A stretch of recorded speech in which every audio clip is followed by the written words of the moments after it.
Welcome to CSIS Online. The way we bring you events is changing, but we'll still present live analysis and award-winning digital media from our Dracopolis Ideas Lab. All on your time, live or on demand. This is CSIS Online. I'm Jeff Sturcio, Senior Associate at the Global Health Policy Center of CSIS, and I'm pleased to be joined today by a terrific panel of experts. Let me just introduce them briefly, starting on my right. We have Rebecca Martin, who's the Vice President and Director of the Emory Global Health Institute at Emory University. Rebecca has joined Emory just recently after a 22-year career at the Centers for Disease Control and Prevention, where most recently she was the head of the Center for Global Health at CDC. Next to Rebecca is Chris Behrer, who's the Desmond M. Tutu Professor of Public Health and Human Rights at the Johns Hopkins Bloomberg School of Public Health in Baltimore, Maryland. Chris is well known for his work there on HIV epidemiology, on infectious disease epidemiology, and HIV and human rights, and also serves as a professor of epidemiology, international health, health behavior and society, and nursing. And then to Chris's right is Mamadi Yilla, who is the Deputy Coordinator for Multi-Sector Relations at the U.S. Department of State's Office of the Global AIDS Coordinator in Health Diplomacy. And there, Mamadi is responsible for strategic assistance in managing the activities of the office with other U.S. government agencies implementing PEPFAR, as well as with partners around the world. So we are looking forward to what Mamadi, Chris, and Rebecca have to share with us on this topic of integration of the HIV/AIDS and COVID-19 responses. Now that we're approaching 2 years into the global pandemics, it's timely to consider what impact COVID-19 has had on continuing efforts to address HIV/AIDS in countries around the world. We know that people living with HIV/AIDS are at greater risk of being infected with COVID-19 due to a range of factors, including co-morbidities. And the COVID-19 pandemic has been disruptive of societies and health systems globally, as wave after wave of infections has had a direct impact on hundreds of millions of individuals. So one of the questions that we want to understand is how has the impact of the various factors in which COVID has disrupted societies affected the continuity of HIV/AIDS testing, treatment, and care. The Global Fund has found, for instance, that between 2019 and 2020, there were significant declines in voluntary male circumcision and HIV testing services, for instance, of more than 20% each, and the number reached by HIV prevention programs generally fell by 11%. And something like 5% fewer mothers receive medications to prevent HIV transmission to their babies. So those are some of the effects that we've seen with the advent of the COVID pandemic. At the same time, HIV/AIDS platforms established by PEPFAR and other programs have offered an important set of resources to support the COVID-19 response, including strategic information systems, supply chain management systems, laboratory testing capacity, facilities for clinical service delivery, trained health workers, and community outreach programs. So we've seen that these resources that have been available through PEPFAR and other sources have really helped to reduce the risk of COVID-19 transmission. And a recent paper from Friends of the Global Fight Against AIDS, TB, and Malaria, looking at Kenya, Rwanda, Sierra Leone, South Africa, Thailand, and Vietnam, confirms that the HIV response played an important role in helping those countries to preserve both access to HIV services while also being able to pivot quickly to deal with the challenges of COVID-19. So a related question that we want to look at this afternoon is the question for the future is, since we're still learning to cope with the COVID-19 pandemic, how can we better integrate public health approaches to both pandemics even more to ensure the best health outcomes for those affected by these conditions? And finally, we want to take a look at these issues in the broader context of global recovery from the COVID-19 pandemic. The economic and social disruptions of the pandemic have affected global supply chains and economic growth, which in turn provide new constraints on health systems operations in countries rich and poor. So how can we take steps to ensure this more integrated response and to have better prospects for global health in the long run? So before I turn to our panelists, I wanted to just share with you a few graphs to illustrate these points that we can keep in mind as we go through today's discussion. So let me turn to those briefly. Here we see the progress toward the UNAIDS 90-90-90 goals in the 13 PEPFAR focus countries. And as you can see, 6 of these countries have met the targets: Botswana, Eswatini, Malawi, Namibia, Rwanda, and Uganda.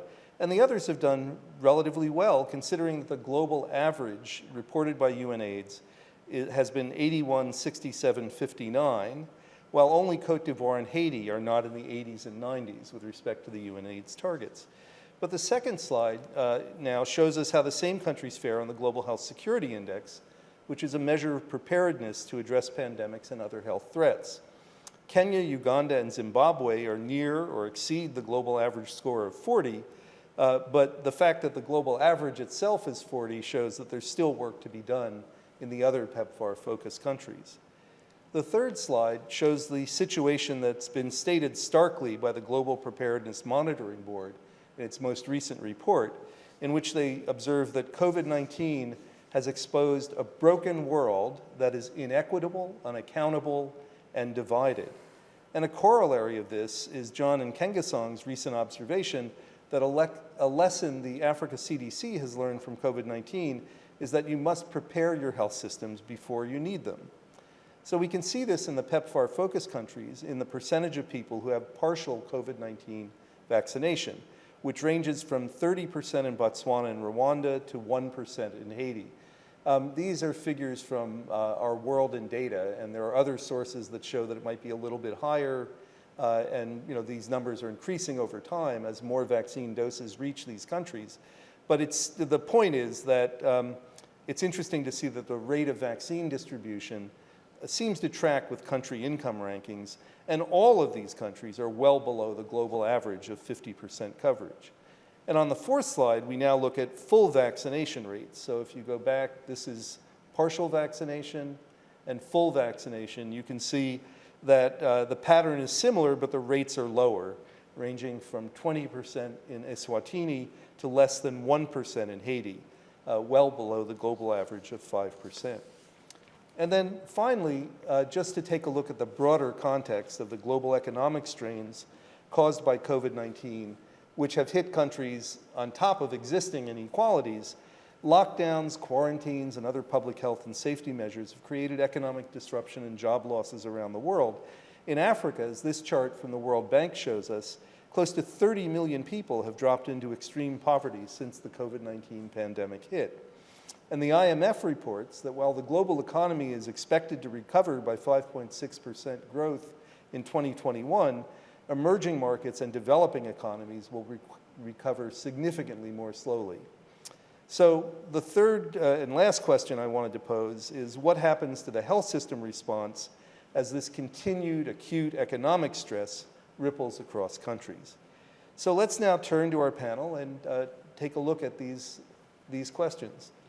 So let me start with Rebecca. And could I just ask you to reflect on your experience leading the Global Health Center at the CDC in the first 18 months of the COVID-19 pandemic? How did you and your colleagues in the field maintain existing programs while COVID-19 was placing new stresses on the health systems in which you operated? Thank you, Jeff, and it's great to be here today on this panel with my colleagues. I remember when this started, and one of our first questions was understanding what is the situation, because it was not the same in every country. And we were getting a lot of questions about what do we do, what should be the guidance, and we recognized quickly that we needed to get ahead of this and provide guidance and information. But the communication had to be bidirectional, because we had to know what was happening on the ground to understand the risk, to understand what were possibilities that could be done, and how could we deliver services that were critical with minimizing risk and thinking about infection prevention and control. So that was the first step, and that was working with ministries of health and our indigenous partners on the ground, understanding the situation. Then thinking about how do we keep people who are on treatment, and how do you sustain that? And 4 things I want to address. One was first, of course, the multi-month dispensing of ARVs. And this is a policy that was there, but many countries hadn't implemented the 3 or 6 month policy. And so thinking quickly, we saw countries adapt the policy fast and be able to make sure that clients had drugs and had them for a long time as well. Second thing was thinking about the models. How do we deliver services? And people, the safety issues in the health clinics, but also getting people closer to their homes and understanding how to deliver that. So we saw it in Botswana for TB. They were going into the communities, delivering at the homes. We saw the repurposing, as you've mentioned, because prevention activities were definitely at a standstill. How to repurpose health workers who were working in this area, as well as vehicles or mobile units that were going around. How could they be used to help to deliver ARVs as well in thinking this environment? So that was an important piece. The third was the importance of reducing the number of stops. So if a client comes in and has to see the clinician, has to go to the pharmacy, has to make all these stops, how could you make it a one-stop where everything could be serviced at one point, minimizing the number of contacts as well? So that was also a piece. And we saw in Thailand, they were mailing through the post drugs to people as well. So these are some of the things. The fourth piece I would mention then is creating virtual communities of practice with healthcare providers at health clinics in the actual facilities. So there could be that exchange of information. Talking about safety, the infection prevention control measures, what could be done. So that was also very important. And we saw that start up in Cameroon and Nigeria, where these countries adopted these virtual communities of practice, peer-to-peer, and also sharing information and then bringing in experts as well from the country or from around the world as needed. So those were the main things that were done. The results of this, as you've talked about briefly, while there was not, at least for the PEPFAR countries I would speak to, while there was not the decline in keeping people on treatment or people getting on treatment, we did see the slope of increase of people on treatment. It went to a much lower slope, and it was a gradual than it had been accelerating earlier. So we definitely saw that. We saw the decline in prevention, which is starting to pick up a bit now as well. But we also did not see a decrease in reported viral suppression either. So these are some of the results that we have to show for this. I would just want to mention as well, as you talked about briefly, the use of the PEPFAR infrastructure that had been built by countries from testing to mitigation and now thinking about vaccination, testing the laboratories that had been built through PEPFAR, how they were quickly transferred to support COVID diagnostics. The mitigation, both in the health facilities, the infection prevention control, but in the communities, the faith-based organizations, the civil societies that were engaged in communicating as well was very critical. And now with vaccines as well, the health facilities. So just in wrapping up my last remarks, I want to talk just a minute on sustainability. Because some of these things that have happened, such as implementing the policies quicker, those can be sustainable. But can we sustain the outreach efforts? Can we sustain how we pivoted and moved people, maybe who were doing voluntary medical male circumcisions, to doing different things in the community? Can that be sustained? Probably not, but it has to have some way to be able to surge and to be able to contract when needed. And how do we continue those efforts? So I'll stop there for now, but thank you. Sure. Well, let me pick up, Rebecca, on the last point you made about sustainability and having the capacity to surge and then cut back when it turns out that you no longer need to do those things. And then the other thing you mentioned was, of course, testing was critically important. It has been in HIV. And one of the challenges when there's a new pandemic emerging like COVID-19 is that you don't actually know the extent of the problem because it wasn't entirely clear just how infectious COVID-19 was at the beginning. And those are things that emerge as you do more testing and more surveillance across a broad range of countries to find out just how extensive is this. So just talk about those two questions, about surveillance and how existing facilities adapted to that, existing resources. And then on the sustainability side, how do you think about creating that sort of surge capacity? What kind of resources are required to do that? Yeah, no, those are both very good questions. And on the ability to test, having laboratory infrastructure, having laboratorians who are trained, who are in the laboratories, and that we have labs that are quality assured for HIV, but also for other pathogens.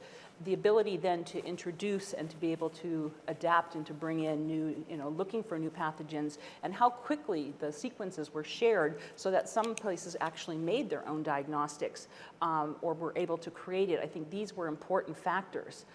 And so how do we make sure that that is a continual sustain? Well, there are always outbreaks, there's always epidemics, there's always the unknown. And so I think the importance of countries having that capacity, being able to constantly be able to test and be able to grow with that is important, so that when something else new comes in, they've already been through this on a regular basis. This is nothing, so to speak, new in their abilities and capabilities. So that's critical. Your point on the sustainability of the workforce, I think this is where we have to think about when you have a workforce that's working day to day, but then, as we say, when there is an emergency or an urgent public health action that needs to be taken, that we can surge. And that is the ability to think about that cross-training, the ability to think about what type of workforce is needed to be able to provide services, but then we need to make sure people have the additional capacities so when there is an emergency that they can stretch and expand that way. And that requires continual capacity building as well in those efforts.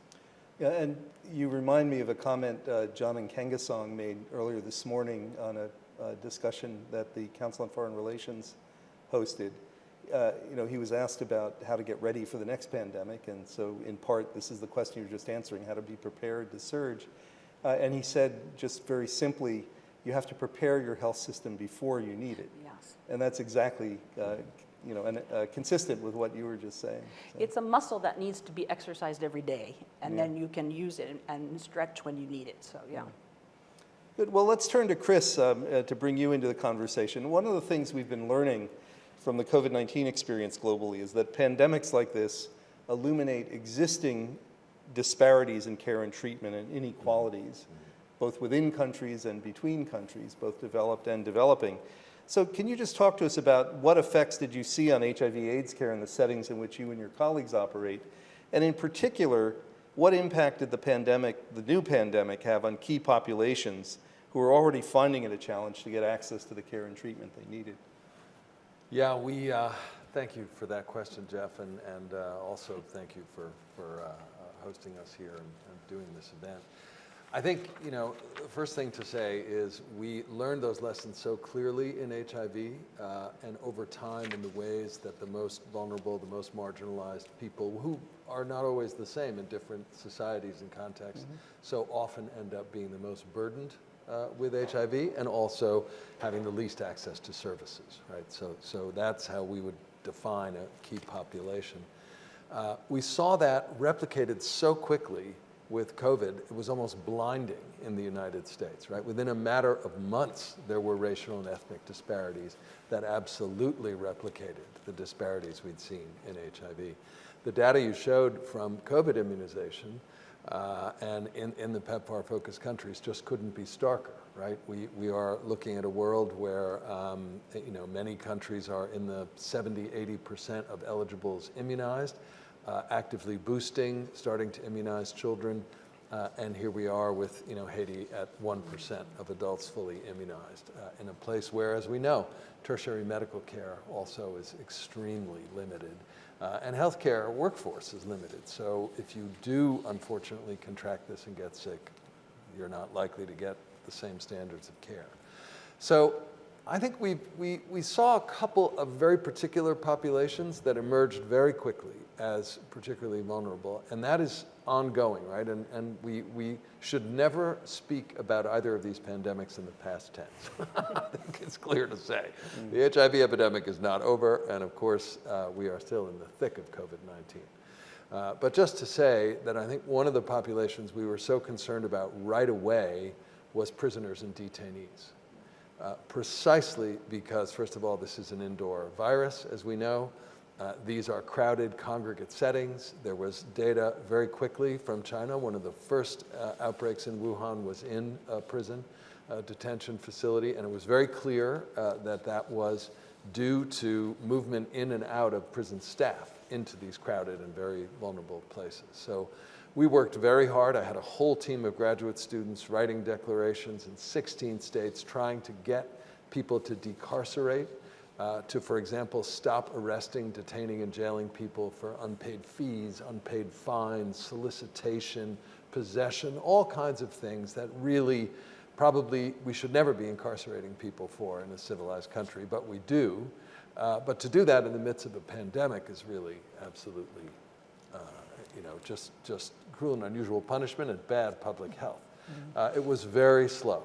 I worked with the South Africans as well on this issue. They were very hesitant, very reluctant, concerned. And in the African case, what you have is a very unique set of circumstances. So the majority of people across Africa in prison and detention have never had a trial. They are in pretrial detention, and they're just poor and awaiting their date. But the court system's shut down because of COVID. So, people were stuck.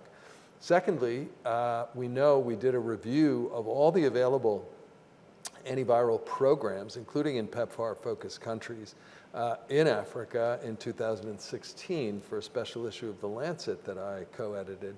And there were 9 countries that had active antiviral programs in prisons in Africa in 2016, right? So that is appalling.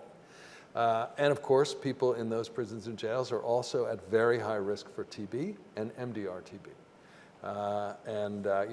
The new Mandela rules about the rights of prisoners to health care come out of the fact that Nelson Mandela, as a prisoner, got tuberculosis in prison.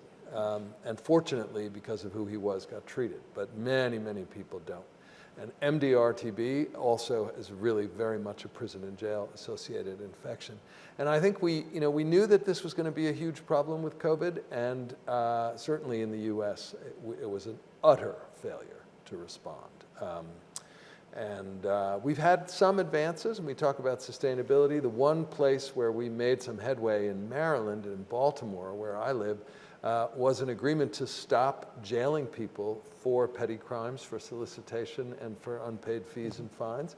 And that now appears to be carrying forward. So we did have a reduction in people going to jail, but the prisons, very, very slow and painful. I would just say there are a couple of other populations that, of course, really emerged with vulnerability, and one is refugees and migrants. So we've been very involved, for example, with the Rohingya refugee, the largest refugee camp in the world now, 700,000 people in one camp, but altogether about 1.2 million. There's only one tertiary care hospital in Cox's Bazar where they are. It only has 6 ICU beds, and none of them were functional when COVID happened. So the Bangladeshi authorities told the people in those camps, there is no hospitalization for you. That's just not an option. So, that, and by the way, there are more displaced people, migrants, refugees, and internally displaced right now than there have ever been in human history. So this is a big problem. And we have really, I think, struggled to respond to it in many places, not least of which is the US-Mexico border, as we all know. So I think, the vulnerabilities, the inequities have emerged yet again. And they're ongoing, and we're not anywhere near out of that challenge. And I would just close by saying I think we all know that the current generation of vaccines are our best way out of this pandemic. And if we continue to have those terrible immunization rates, and we continue to have significant populations excluded from immunization access, we are going to allow this epidemic to perpetuate. And we run the global risk of new variants emerging which we are selecting for with impartial immunization that could undermine this current generation of vaccines. So this is not just a moral issue or a social justice issue, although it's those things as well, but it is profoundly an epidemiologic scientific issue, and we've got to fix it and fast. And we're not on track to do that right now. Yeah, I think one might argue that science has done well in responding to the COVID-19 pandemic when you consider how quickly the genome was published and how quickly the vaccines were developed, in record time, and and now we're seeing new COVID-19 therapeutics come out that are better than the monoclonal antibodies, and so we're starting to see a range of intervention tools, from better diagnostics all the way through to better therapeutics and vaccines that are doing a remarkable job when they're available to people. But what we haven't seen is the link between the kind of excellent response we've had in science and technology through making these vaccines to the policy and political aspects of dealing with the pandemic in countries around the world. That we've got to make that link better. I think we can come back to that question, and I'd like to hear what each of you has to say about it. But first, let's bring Mamadi into the conversation as well. And PEPFAR has enormous global reach with investments in more than 50 countries. I just focused on the 13 focus countries in the slides that I showed. But you're supporting programs at something like 70,000 facilities and community health clinics, and literally reaching tens of millions of people. So maybe you could just tell us in brief, how did PEPFAR respond to the onslaught of the COVID-19 pandemic? We've heard some of that already from Rebecca and Chris, but what are the ways in which the PEPFAR platform enabled local health systems to fight back against COVID-19 more effectively? Well, first of all, thank you for having us, and it's a privilege to represent the program. And with regards to your question, before I start to answer that, I want to first acknowledge our staff around the world, because whatever we say here in Washington is actually work they've done. So I just want to acknowledge that. And there are many of them that we lost prematurely due to COVID, and want to acknowledge those lives as well. I think what I'd like to start off by telling you is that what I think the PEPFAR response is based on, which is really the secret to the success of the program. So we just released our guidance for COP22. And things happen in PEPFAR because we're very disciplined about how we send guidance to the field, how we focus on what our impact is supposed to be, and making sure those resources are driven to those to what it is we're supposed to be doing. And then we monitor, and then when things are not going right, we adjust and we improve. And the reason why I wanted to start with that is that the response to the pandemic has happened, and happened as well as it has occurred because of that disciplined approach of the program. So sometimes people say, oh, your processes are too cumbersome, and all the COP planning and all of that. Well, that's what we leverage. So first of all, we are working out of US missions across the globe. And every PEPFAR team is under Chief of Mission Authority. So that means we have a way of communicating to our field staff in a very comprehensive way, coordinated way. And even the local context in terms of how COVID was playing itself out differed in countries. There were countries that locked down services, others who didn't. Some it was in certain programs and not in others. So things were not exactly the same in every place, but we leveraged that communication machine to get information out to teams. We had our technical staff across all of the implementing agencies, and I just want to comment that everything Rebecca said, we're all part of the same family. So I'm extending on some of the comments that she already made. But so using our communication channel, using our cables in the embassy system, our technical guidance that was released on state.gov, using Zoom, emails, all of that was a part of how we rallied a common response, and then things would be implemented depending on the local context. So I have been actually in conversation with some of our teams about what they would have wanted me to share here today. And I'm going to just quickly give you a few nuggets in terms of what it is that the platform was able to leverage.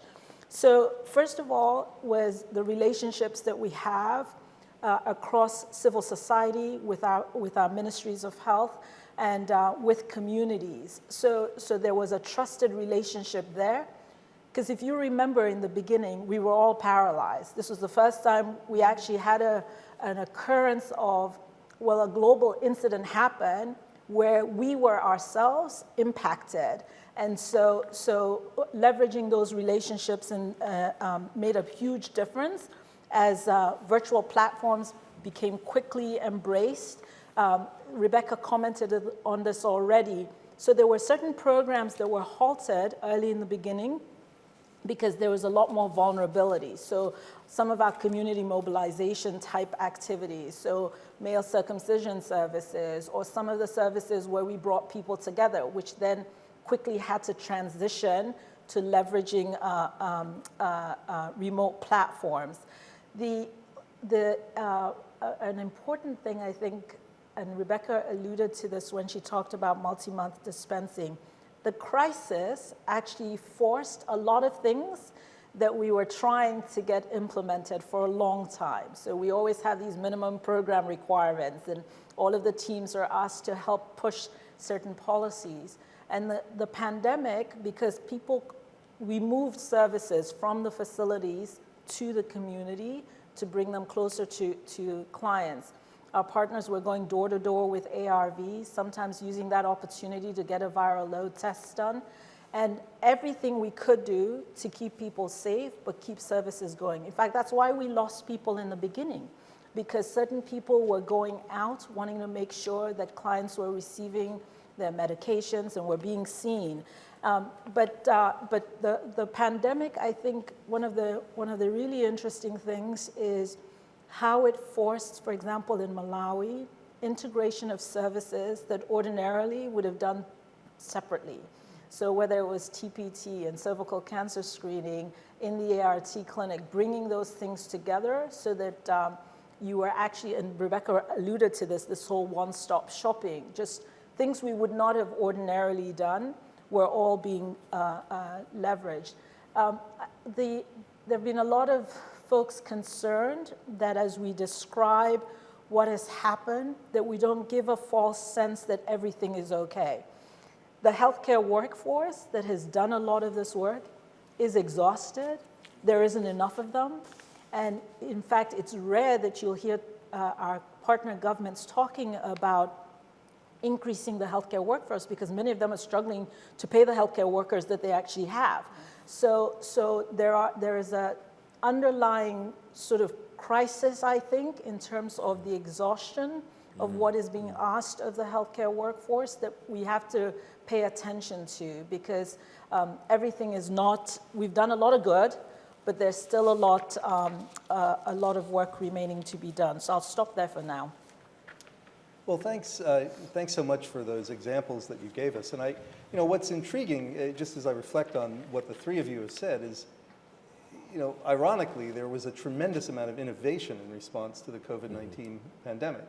You talked about the way in which PEPFAR created a one-stop shop for many of the services that were requiring people to go to the pharmacy, to go to the clinic, to go, to other providers, and that meant they had to travel around more. So when COVID-19 hit, you wanted to cut down on risk, so there was a way of reorganizing those services in one place. And Chris, you were talking about the response with respect to refugee populations and prisoners and detainees, and that led to new ways of looking at those challenges. Mm-hmm. You talked about the way that laboratorians, that's a new word for me, by the way, that the laboratory resources that were available that CDC was administering as part of the whole PEPFAR system could be adapted immediately to look at how to deal with COVID-19. So that certainly is an important aspect of what the response was like.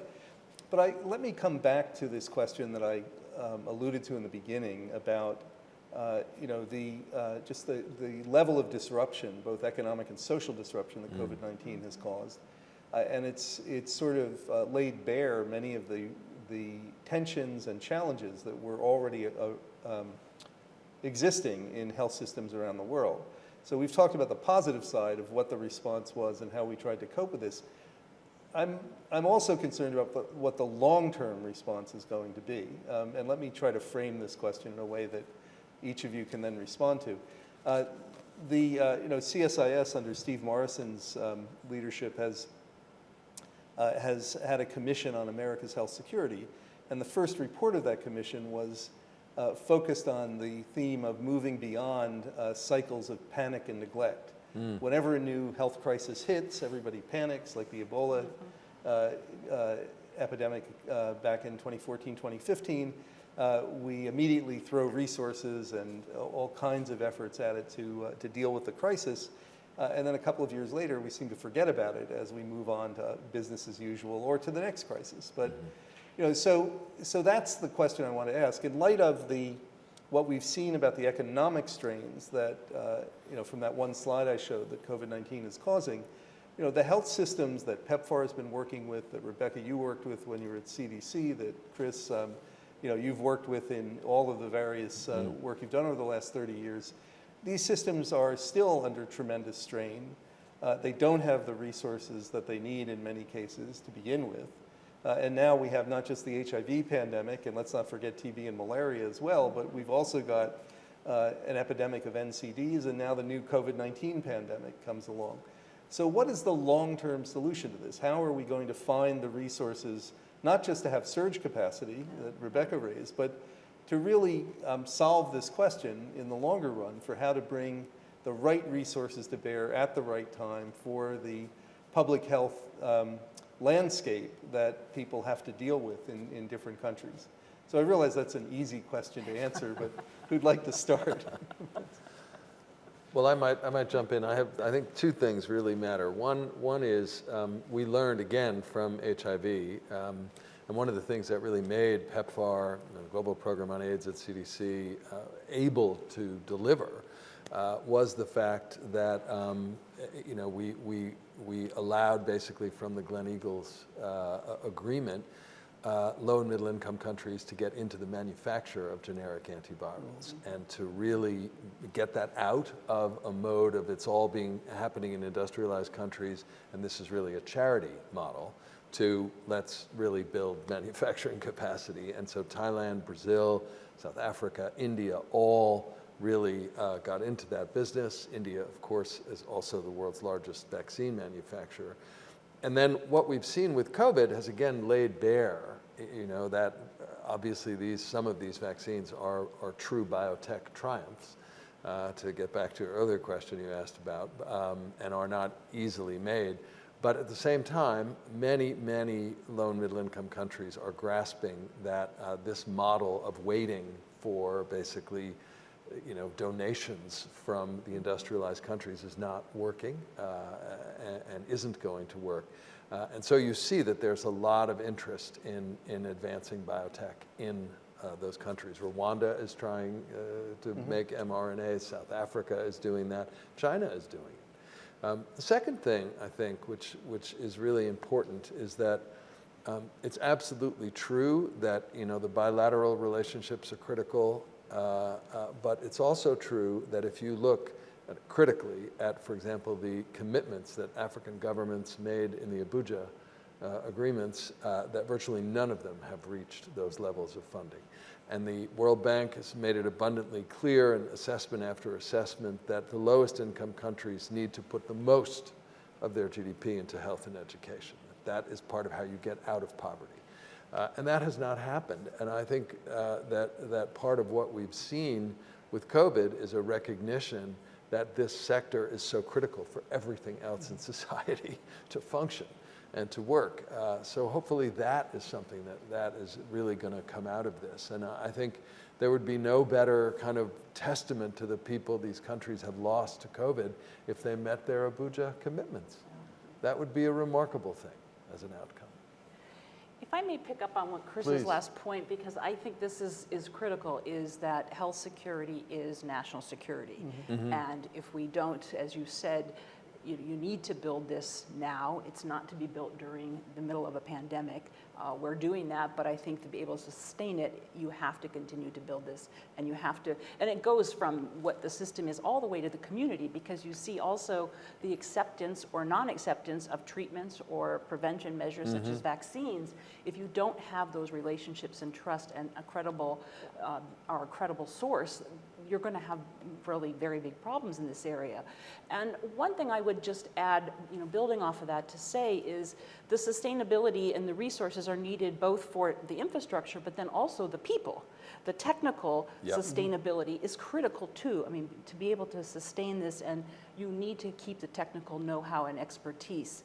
One thing I truly believe in are the National Public Health Institutes, which are building these homes to bring together the laboratory, the surveillance efforts, that public health workforce together, and having a home where we have a laboratory for HIV, we have a laboratory for vaccine-preventable diseases, TB, but how do you bring these together to have an infrastructure that is sustained when presidents or prime ministers change, when there's changes in government, that this is a structure that can stay, do the necessary research that's needed as well. And this is something that at Emory University, we're collaborating with many countries on strengthening their national public health institutes, because this is one thing that can be and should be sustained and invested in by country and governments.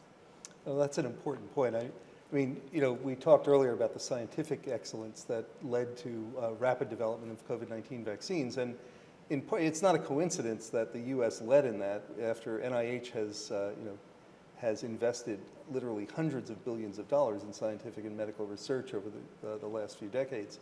And we see that the investment in the African CDC has paid off for Africa as well, through the guidance that they've been able to give and the coordinated response that they've been able to put together for the COVID-19 response. So I think that those kinds of investments, both human capital and the regular kind of capital, namely money, are critical. Mamadi, would you like to add anything?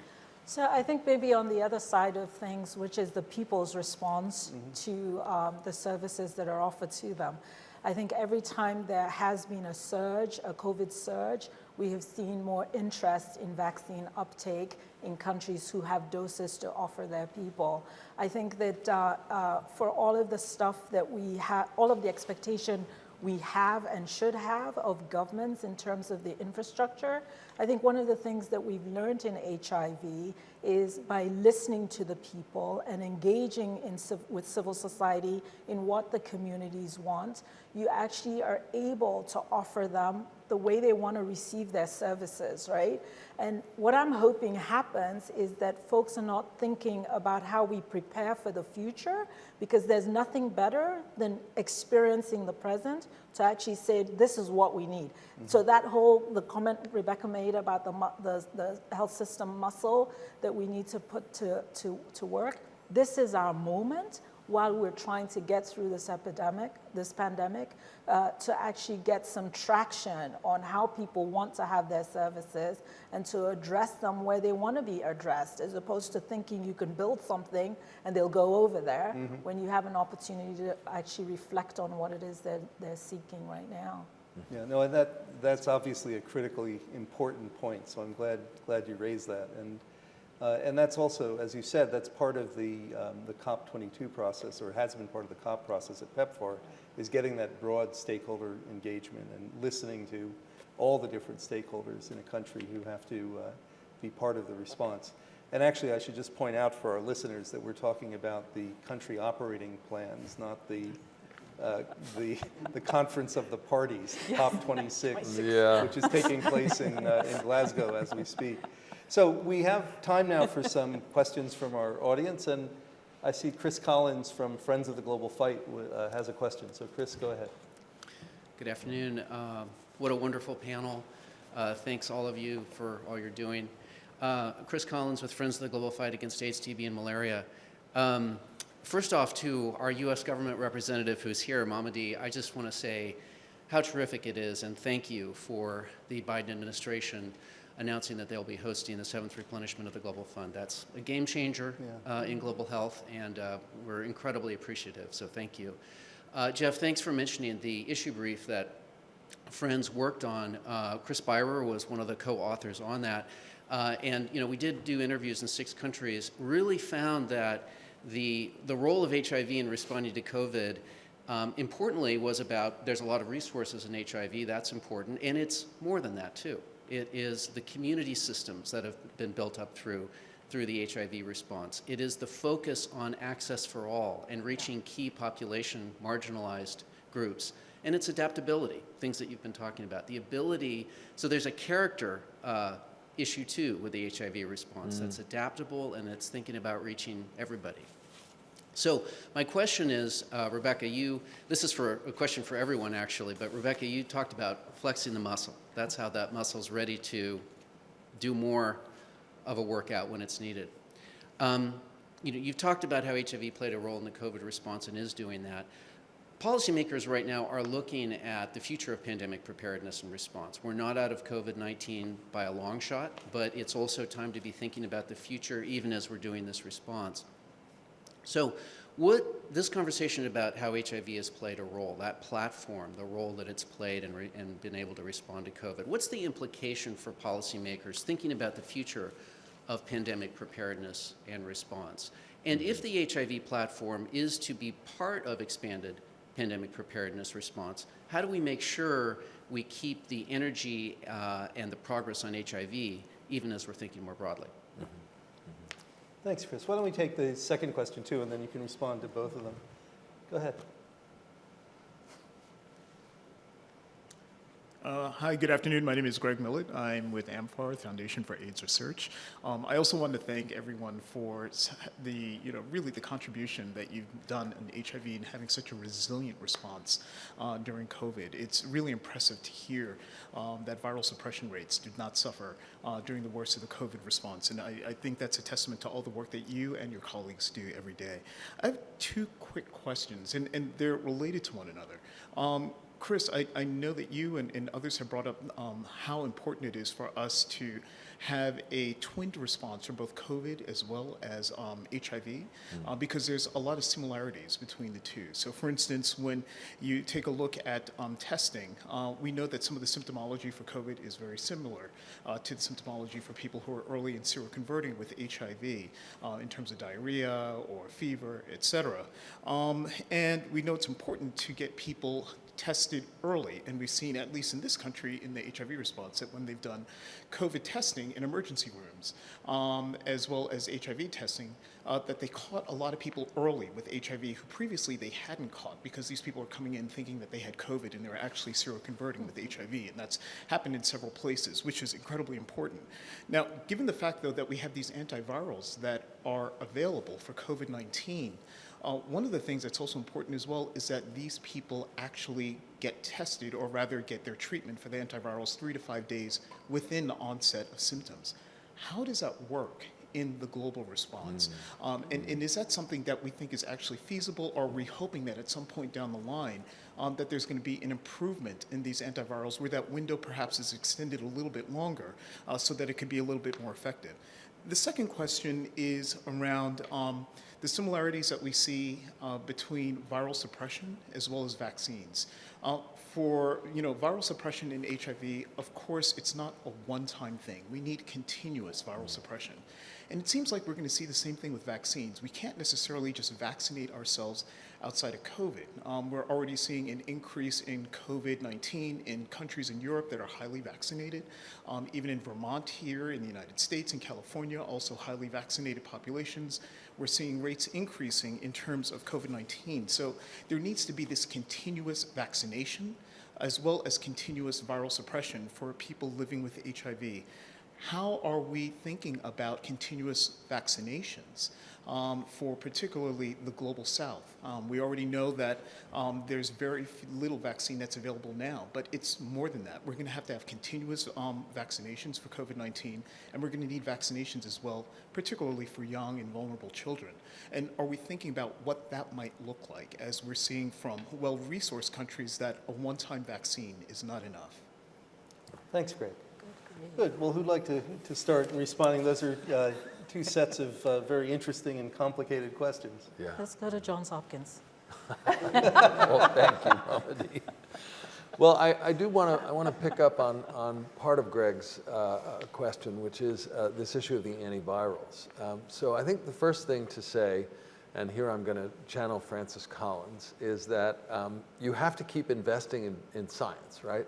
And the way that we have gotten so quickly to antivirals for COVID really is the pathway that was charted by HIV, right? It's rational drug design.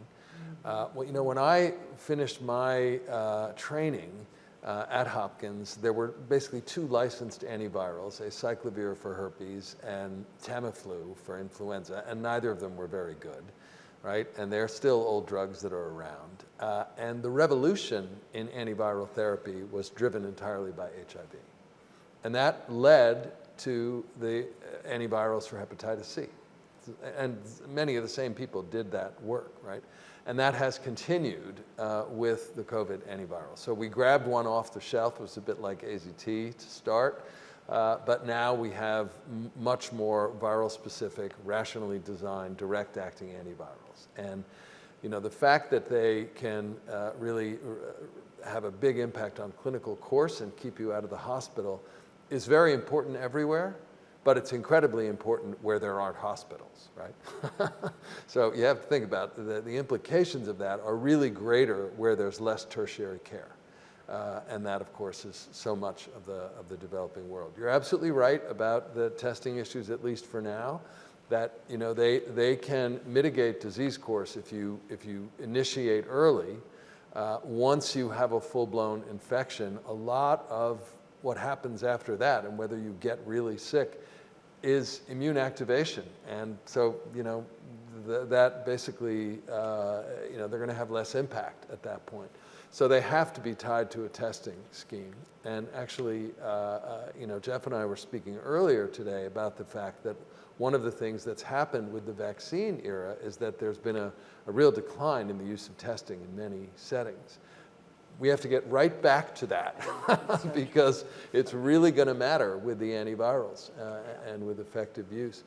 I think the other thing that is becoming clear is that they're probably a better pathway than the broadly neutralizing antibodies and the infusions, which are complex and also require, you know, but also really require a sophisticated medical system to deliver. These can be delivered at home and they're heat stable, and so they really hopefully are going to have a big impact. Here again, the global access issues are really going to be important, and we're going to have the same fight that we've been all engaged in with the COVID vaccines. I want to just make one last point that relates back to what Chris was saying, Chris's question, which is that, you know, I think one of the things that has been so spectacular with the science is understanding that the investments that we have made in R&D and in biotechnology over these last 20 years have paid off in a spectacular way. But in contrast, you know, we've underfunded our public health system in the U.S. for 20 years. It's been starved for resources. You're not with the CDC anymore, so you can nod and agree with that. And that, of course, is true everywhere. So, you know, the implementation and delivery platforms, with the exception of programs like PEPFAR, I have not been there to the same degree, and I think we've seen to our peril that, you know, the biomedical innovations have to go hand in hand with delivery and with equity. Otherwise, we end up with the situation we're trapped in right now. I think just to add to both Greg and Chris, both your questions on the how, it really has to come from the countries, from the communities on how to do this, but it can be done. I mean, when we first talked about giving vaccines that had to be stored at -80, or even ARVs that you had to take, I mean, it was like, couldn't be done, but it can be done. And Yeah. there are ways to do this. And with different opportunities to think about how to use technology in new ways. There are so many creative ways to think about this, but it really has to come from the communities and from the people affected about how this is best going to work for them. And I think that is critical. And we can have ideas and then technologies and tools, but how you implement really comes from where people live and how they can do that best in their lives. I just want to, on Chris's other point about you know, we really do, in thinking about building for preparedness, we need to build on existing systems that have been there. There's many global health initiatives today. We're talking about PEPFAR, but there's global polio eradication. There's many things that have built and systems and health security. We have to use these systems, but your point is well taken, is you just can't load everything on these. It really has to be done in a way where you're using data to evaluate. You're looking at what is, if you put A and B together, will that work, or was one going to suffer? And I think that's the point. Again, it's so specific to a country, to a situation that has to be identified, but it's critical to think about. It's not, I mean, I think about my experience working in campaigns for vaccines where let's add mebendazole, let's add vitamin A, we'll add bed nets. It got to a point, you know, if the bed nets didn't come at the right time and you had families waiting 4 hours for vaccines because they really wanted that net. They weren't, you know, they wanted a vaccine, but they wanted that net. I mean, these programs start to affect each other. And so I think your point is well taken, is what can you do, what makes sense, and it has to be done in a local context of how that can best be done. But it's important, you're right. Did you want to add anything, Mamadi? Just one quick point, and this has to do with your point, Chris. And when the U.S. started to donate vaccines, our team said, ministry is overwhelmed. Can we use our infrastructure? Can we use our transportation, the doctors we help support, to get vaccines into arms? From what they were seeing on the ground, and we've had such tremendous partnership with Congress about flexibilities in the program and what the resources were meant for.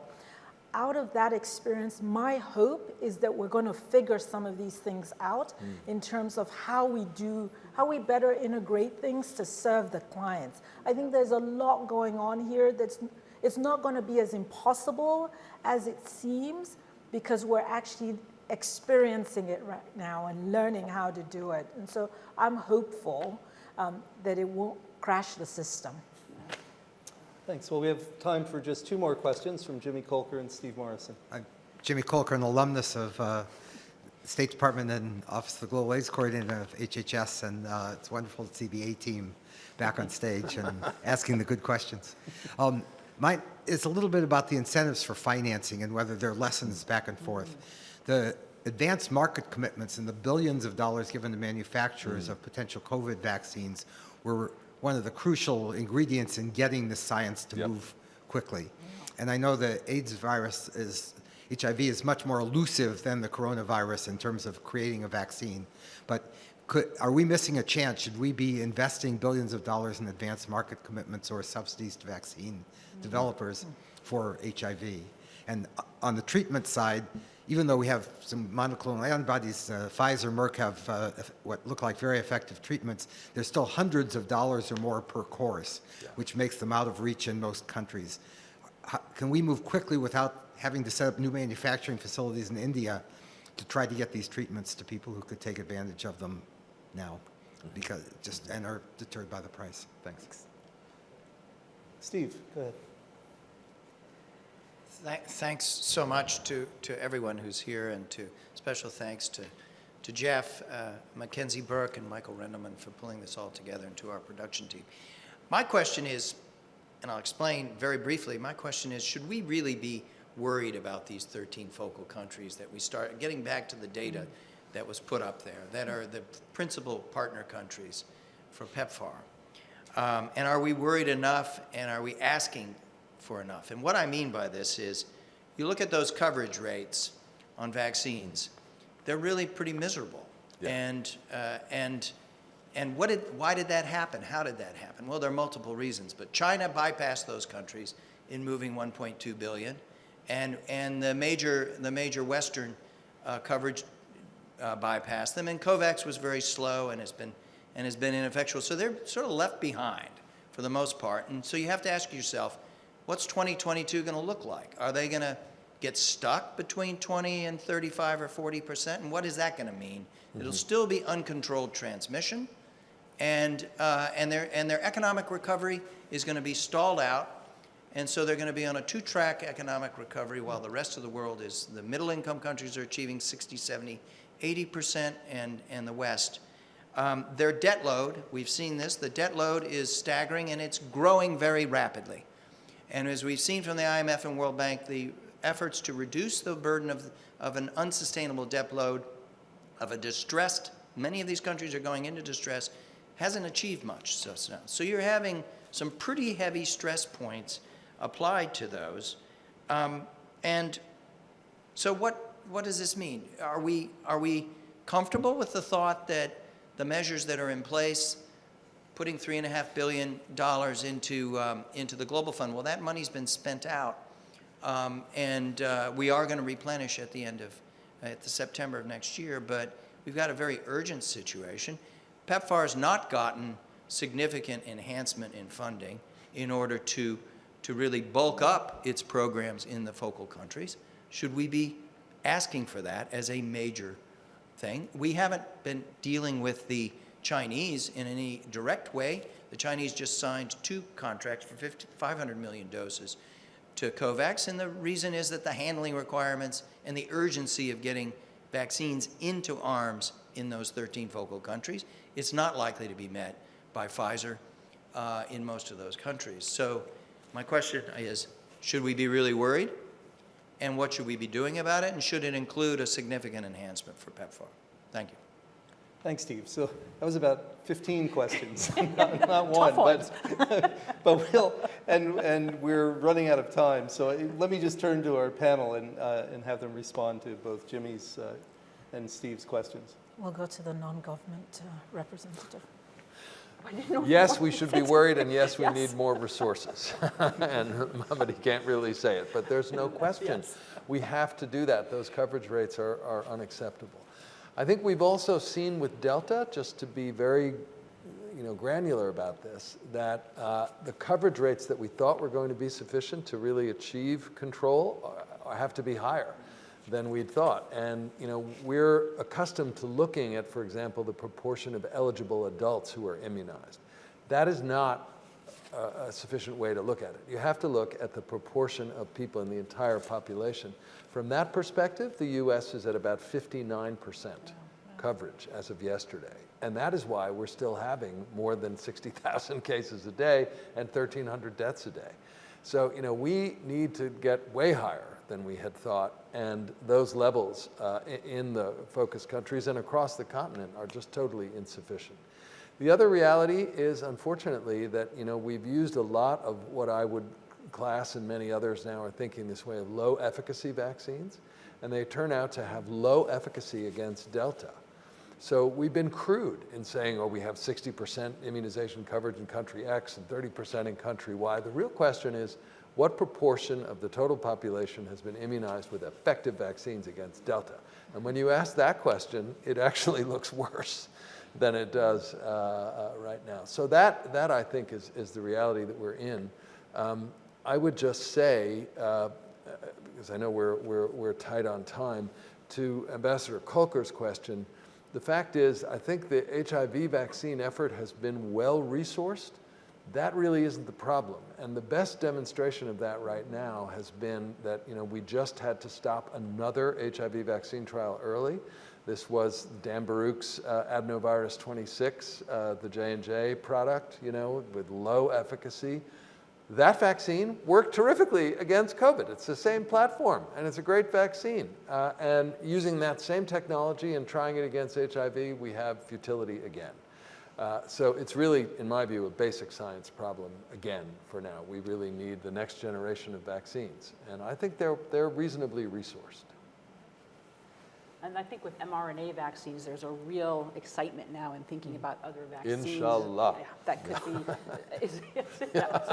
I definitely, I think as well as what Chris said, yes and yes. There's need more resources, need more efforts in these areas. And today we are talking about the PEPFAR countries, but we're not talking about the ones and how HIV is going in countries that are not supported by PEPFAR. And I think this is another area too.